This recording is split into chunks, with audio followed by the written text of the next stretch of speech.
ច័ន្ទដ៏ត្រជាក់និងភាពស្ងាត់ជ្រងំនៃរាត្រីខេត្តកំពតបានគ្របដណ្ដប់ដោយភាពសោកសៅ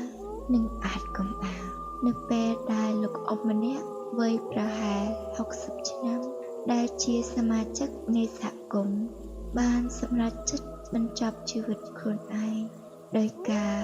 ចងកសម្រាប់ខ្លួននៅក្បែរស្ពានមួយដែលជាទីកន្លែងឆ្លងកាត់ប្រចាំថ្ងៃរបស់ប្រជាជនក្នុងភូមិ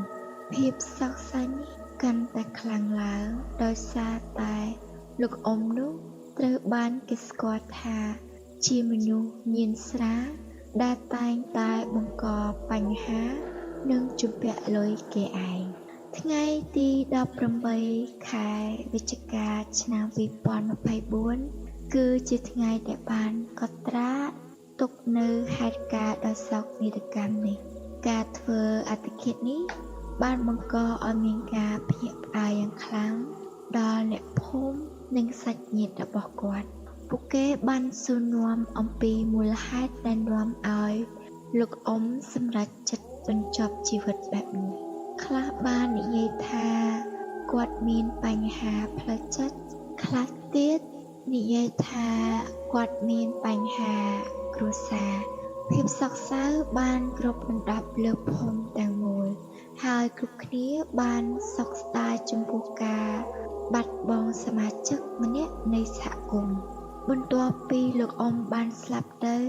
រឿងរ៉ាវចម្លែកក៏បានចាប់ផ្ដើមលេចឡើងអ្នកភូមិបានជួបប្រទះបន្ទាប់ពីលោកអ៊ំបានស្លាប់ទៅរឿងរ៉ាវចម្លែកក៏បានចាប់ផ្ដើមលេចឡើងអ្នកភូមិបានជួបប្រទះនឹងហេតុការណ៍អរូបីជាបន្តបន្ទាប់ដែលធ្វើឲ្យពួកគេភ័យខ្លាចយ៉ាងខ្លាំងពួកគេបានឮសំឡេងធ្ងរសំឡេងខ្សឹបខ្សៀវនិងសំឡេងជើងដើរនៅពេលយប់ភាពស្ងាត់ជ្រងំនៃរាត្រីបានប្រែជាគួរឲ្យខ្លាចដោយសារតែសំឡេងចម្លែកទាំងនោះខ្លះទៀតបានឃើញស្រមោលលោកអ៊ំដើរចេញពីស្ពានចូលក្នុងផ្ទះរបស់គាត់ពួកគេបាននិយាយថាស្រមោលនោះមានមុខស្លេកស្លាំងនិងភ្នែកក្រហមដែលធ្វើឲ្យពួកគេរន្ធត់ចិត្តជាខ្លាំងរឿងរ៉ាវដែលគួរឲ្យខ្លាចបំផុតនោះគឺរឿងដែលបានកាត់ឡើងនៅតូបលក់ស្រាមួយកន្លែងម្ចាស់តូបបាននិយាយថាគាត់បានឃើញលោកអ៊ំមកសងលុយដែលជំពាក់គាត់បាននិយាយថាលោកអ៊ំនិយាយជាមួយគាត់ដូចជាមនុស្សរស់អញ្ចឹងហើយបានប្រគល់លុយឲ្យគាត់ប៉ុន្តែប៉ុណ្ណោះអ្នកភូមិផ្សេងទៀតក៏បានឮលោកអ៊ំនោះនិយាយសុំលុយឬទារលុយពីអ្នកដែលគាត់ជំពាក់ផងដែរហេតុការណ៍នេះបានធ្វើឲ្យអ្នកភូមិជឿថាវិញ្ញាណលោកអ៊ំមិនបានទៅណាទេគឺនៅតែឡងបន្លាចពួកគេភាពភ័យខ្លាចបានគ្របដណ្ដប់លើភូមិទាំងមូលហើយគ្រប់គ្នាមានការប្រុងប្រយ័ត្នជាខ្លាំងអ្នកភូមិបានជឿថាវិញ្ញាណលោកអ៊ំ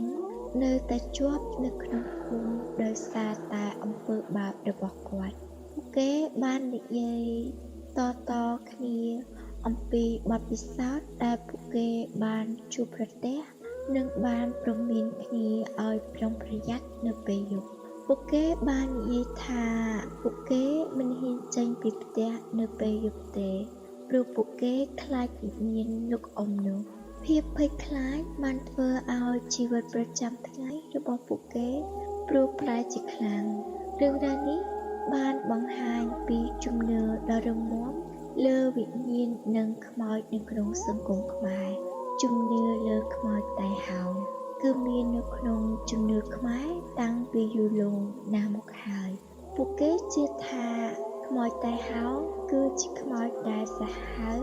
និងគួរឲ្យខ្លាចបំផុតពួកគេជឿថាខ្មោចនេះនឹងលងបន្លាចមនុស្សរហូតជំនឿនេះបានធ្វើឲ្យពួកគេកាន់តែភ័យខ្លាច